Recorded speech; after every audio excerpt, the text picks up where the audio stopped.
Hello, welcome to another edition of the VOD Weekly News Recap. I am glorious Haddijatou Njie. Good evening. Now let's look at the headlines.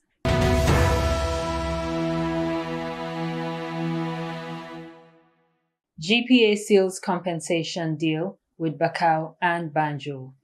Africell sues MGI Telecoms for $1 million. IEC began the parliamentary nomination for the aspirant candidates. Gambia-China seeks to strengthen relations. Buttrop Senior Secondary School is banned from inter-school sports this year. Sudanese protestants face tear gas at Women's Day rally. Human Rights Watch accuses army for killing at least 13 protesters in Chad. Senegal's President Macky Sall holds negotiation talk with Putin. Tunisia's president declares war on food profiteering. Mauritania accuses Mali's army of crimes. Australia's Prime Minister Morrison to declare a national emergency after a heavy flood. South Korean opposition candidate Yoon Suk-yeol elected president. Republican National Committee sue January 6 panel over vendor subpoena. These are the headlines. Now let's look at the news in detail.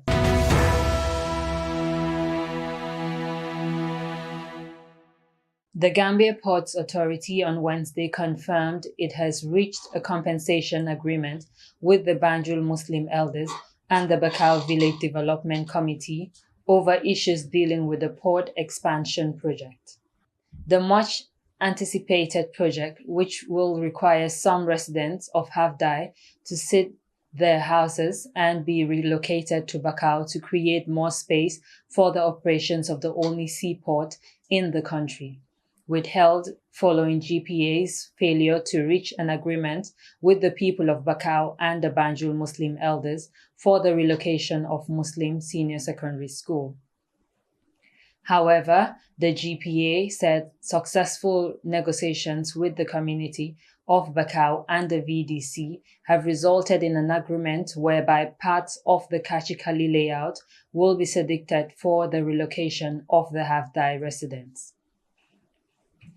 The GPA also explained that it has also reached an agreement with the Banjul Muslim elders and the Board of Governors of Muslim Secondary School for the acquisition of the school premises and its relocation to a new place in Brusubi. The port management expressed delight with the patriotism demonstrated by the Bakau community, VDC, Alcalo, and traditional owners of the Kachikali layout for helping national development.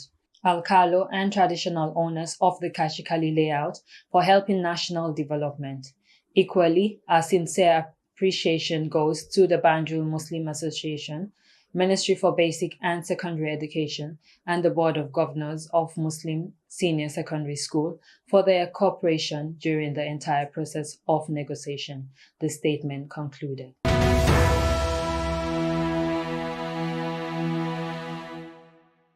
GSM Africell has instituted a suit against MGI Telecom, claiming the sum of $1 million being damages for interference with contractual agreements made on the 16th September 2011.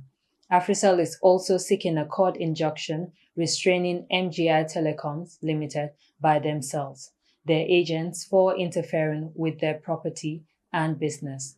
During yesterday's hearing, the Africell CEO, Hussein Diagana, under cross-examination as to why the suit was not done since Jammeh's time, because suing them would have been suicidal.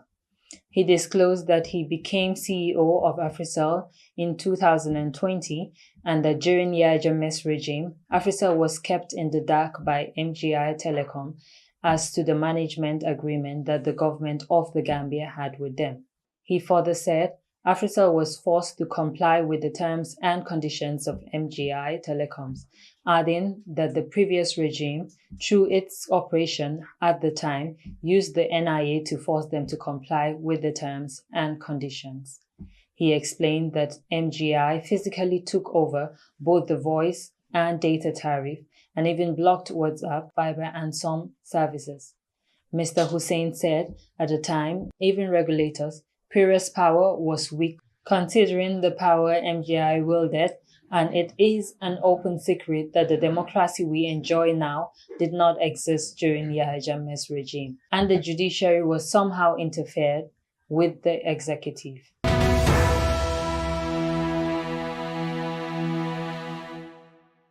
IEC began the parliamentary nominations for the aspirant candidates, Haddijatou reports.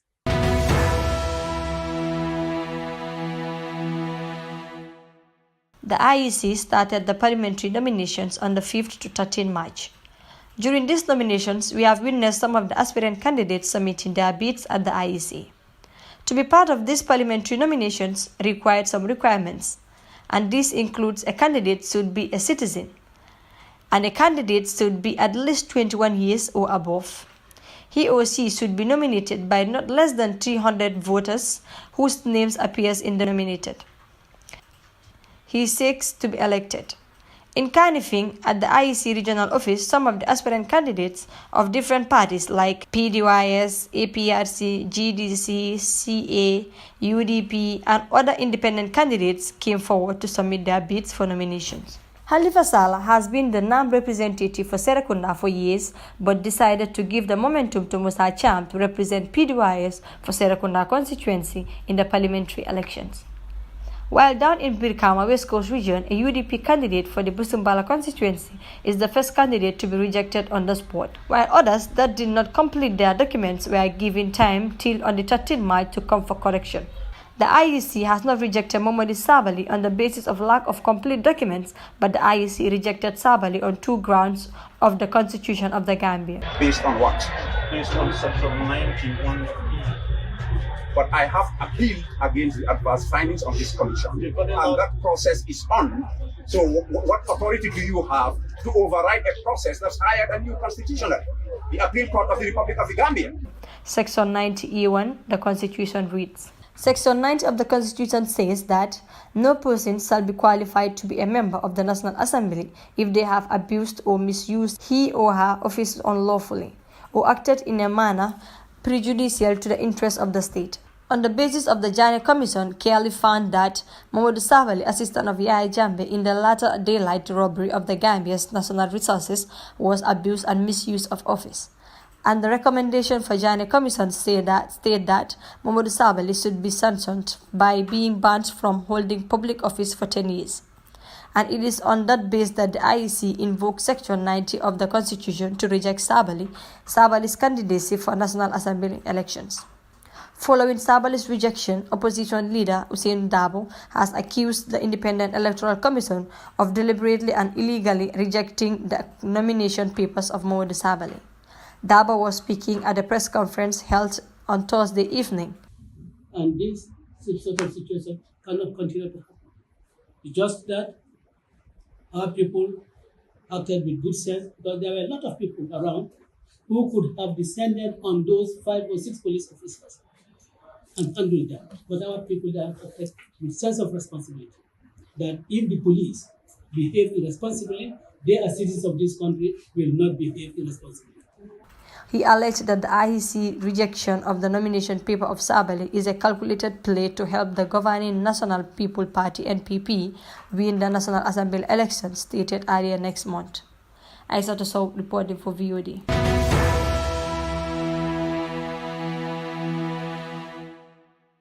President Adama Barrow on Wednesday received His Excellency Ma Jian-chong, Ambassador for the People's Republic of China to the Gambia, with the 2 leaders committing to strengthen the country's bilateral relations. Speaking after meeting President Barrow, Ambassador Jian-chong said he extends China President Xi Jinping's best wishes to President Barrow for a successful second term in office. He said China is looking towards building on the successes of its relationship with the Gambia in the last 5 years.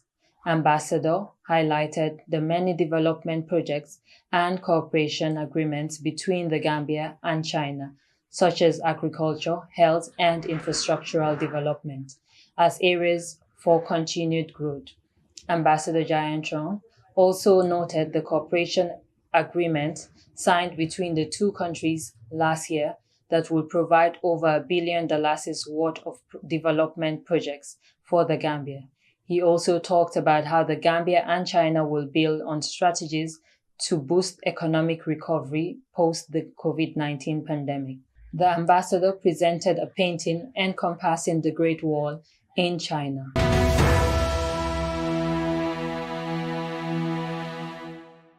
Bottrop Senior Secondary School is banned from inter-school sports this year, Haddijatou reports.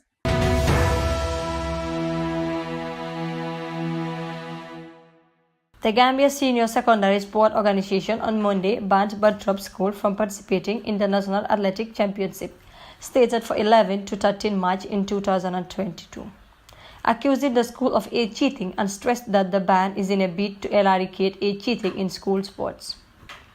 Following Bottrop being banned from inter-school championship, the head of the school sport department called for a press conference stating that the school is being accused of age cheating regarding one of their students, Usman Bojang, who was admitted to the school after showing a Gabeka certificate in 2019, and that Usman has been at Bottrop for 2 years and currently in grade 11, which he is repeating.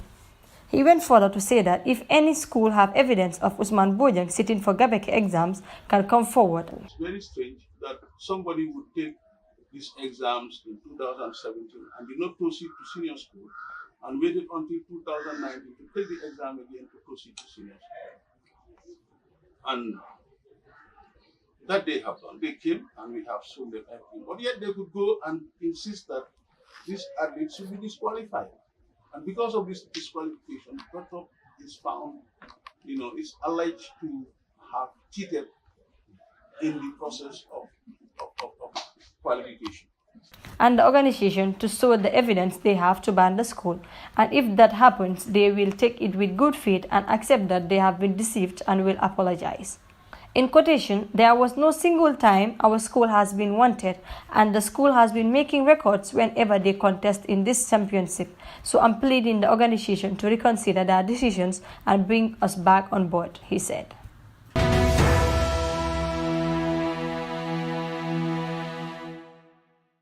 Now let's look at the news beyond our borders.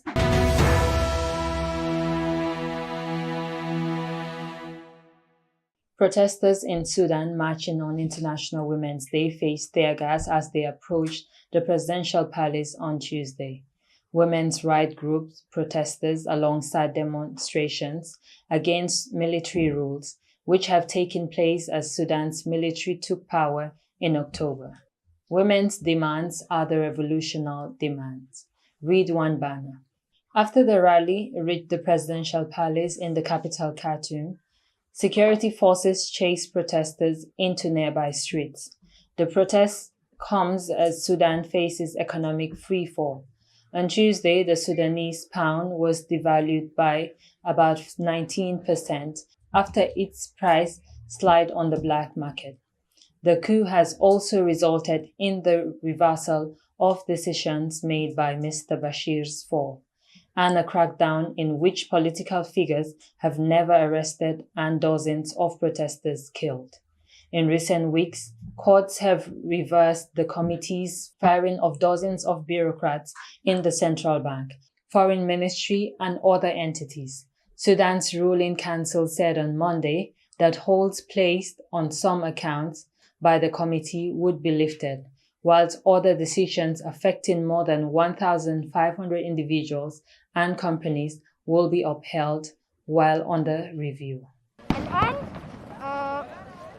Now girls are more enabled. If you go to the front, you will find a girl with a helmet on or a mask returning canisters and throwing stones. Now there is equality between boys and women.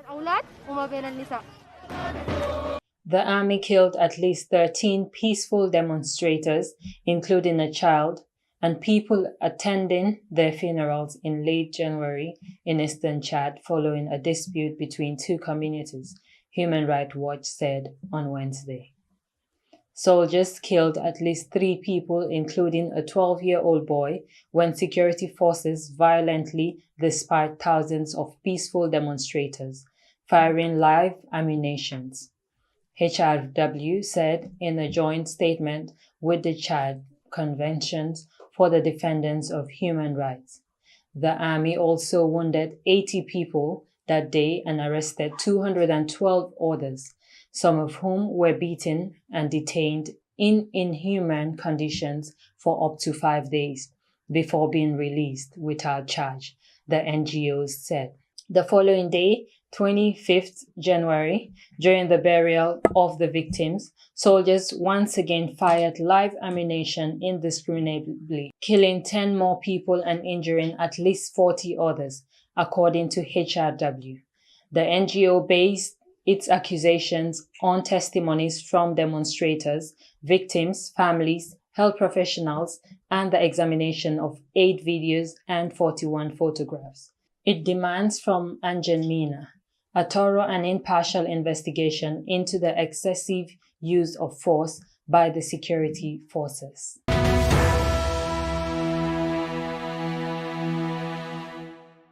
The Senegalese President Macky Sall, who is also the current chairman of the African Union AU, on Wednesday had a phone conversation with his Russian counterpart Vladimir Putin to seek a long-lasting ceasefire in Ukraine. The African Union had, in a statement issued on 24 February, called on Russia and any other regional or international actor to imperatively respect international laws, territorial integrity and national sovereignty of Ukraine. He had urged Russia and Ukraine for an immediate ceasefire and the opening of negotiation with the help of the UN. Senegal, which has strong relations with Western countries, surprised the international community on 2nd March by abstaining in the UN General Assembly vote in favor of the resolution that demands the Russian immediately ceases the use of force against Ukraine. Meanwhile, Ukraine has told the UN it will repatriate its 250 peacemakers deployed in the Democratic Republic of Congo. The withdrawal will include all its military contingents, including personnel, helicopters, and equipment from the UN peacekeeping mission in the Democratic Republic of Congo.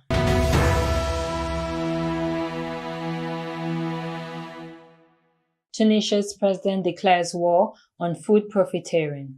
Njie reports.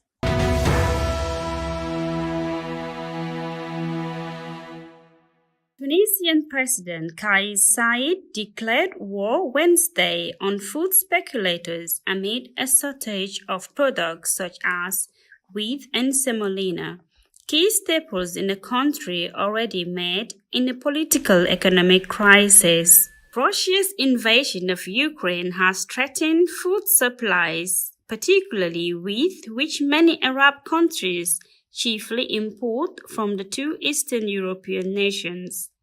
Saied announced that he was launching a relentless war on speculators and criminals, accusing them of seeking to strike at social peace and security, in a presidency statement.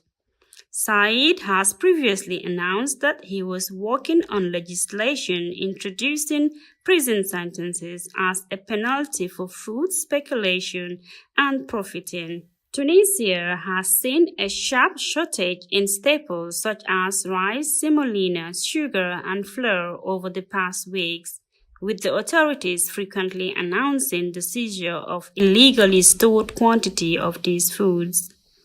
Tunisia remains embroiled in economic and political crisis 8 months after Saied seized extraordinary powers, having dissolved parliament and suspended the government.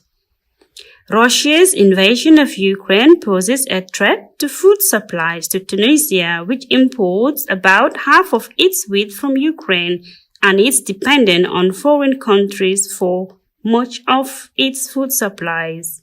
The North African country began talks in February with the International Monetary Fund over the potential multi-billion-dollar bailout for the country's crisis-hit economy. The lender has called for deep reforms and public spending cuts, having previously voiced concern over Tunisia's budget deficit, and in particular in public sector wage bill. Njie reporting for VOD.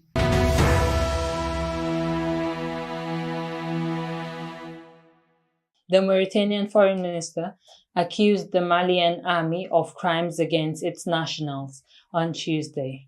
The minister summoned the Malian ambassador to protest the recurring acts. The move came after Mauritanian civilians disappeared in unclear circumstances at the border region of Adel Bagran.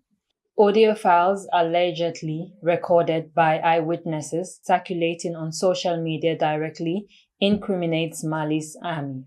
In January, 7 Mauritanians died in the same region, and after an inquiry, Bamako said there was no evidence linking its army to the dead.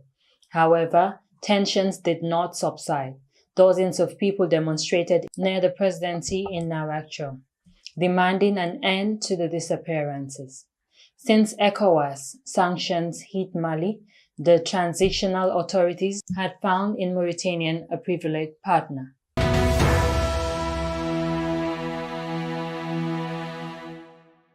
Now let's look at the international news.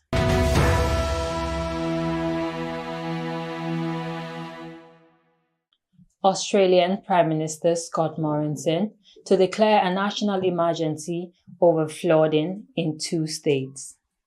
The disaster in New South Wales and Queensland has killed 20 people and inundated thousands of homes in the past 2 weeks after record rains. Federal and state governments have faced anger for not acting faster to help residents. Mr. Morrison's declaration, a national first, will allow federal authorities to intervene more directly. He made the announcement on Wednesday in the town of Lismon, saying it has endured a once-in-a-500-years event. 4 people died in flooding last week. What has been seen here is nothing more than heartbreaking. We have to see it, you have to smell it, you have to feel it, he said. The national emergency powers were established after Australia's 2019-20 bushfires and aim cut through any red tape to deliver services and support, the Prime Minister said. He said flood-hit locals and businesses would be able to access additional relief payments. Australian Defence Force soldiers can also be more widely deployed to mob-up towns. But Mr. Morrison faced a hostile welcome from some locals and climate campaigners. In some communities, rescue efforts have largely relied on volunteers rather than authorities, and many people have been forced to live in temporary accommodations.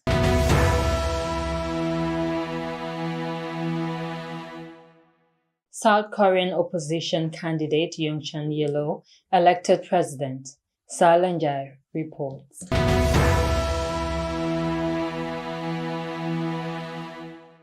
South Korea has chosen opposition candidate Yoon Suk-yeol as the country's next president following a close-run race.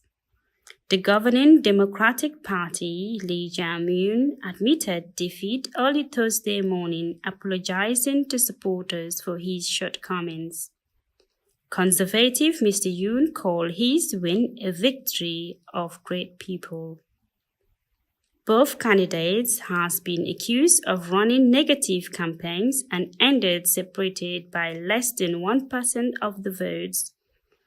Wednesday's election saw a huge turnout with more than 3/4 of eligible voters casting their ballot. I think President Yoon Suk-yeol is going to choose very pragmatic foreign and national security policy at least for a while. The White House has already sent its congratulations to Mr. Yoon, saying U.S. President Joe Biden is looking forward to further expanding the two countries' ties. South Korea is about to usher a new era as a conservative has won the battle to be president.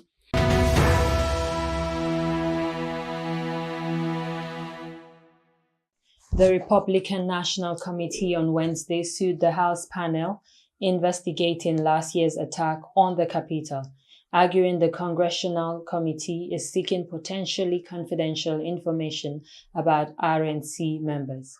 The lawsuit takes aim at the February subpoena to Salesforce, which the 6 January committee said focuses on emails from the RNC in the weeks before the attack on the Capitol that says the 2020 election was stolen.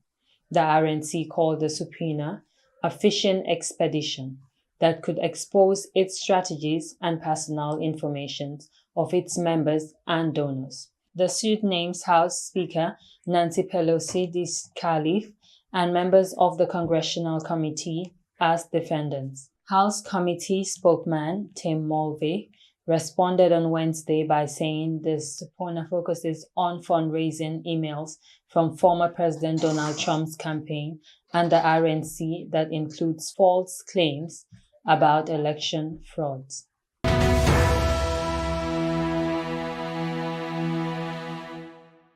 That's all we have for you today until we come your way again. I am Glorious Haddijatou Njie on the VOD Weekly News Recap. Have a good evening and thanks for watching.